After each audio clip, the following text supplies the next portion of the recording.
What specs ng laptop kung magsi-self-study?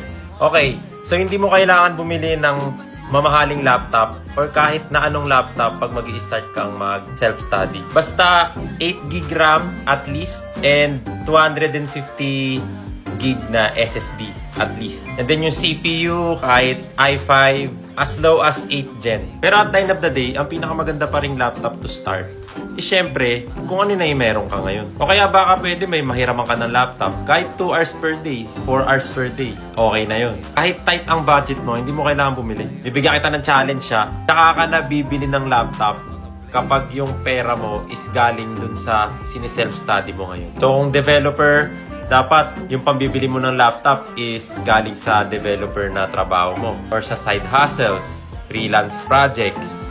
Kung video editor naman, dapat galing sa video editing yung pambibili mo ng laptop. Magandang challenge yan. Maniwala ka sa akin. Mapipilita ka matuto. Yun lang. Good luck!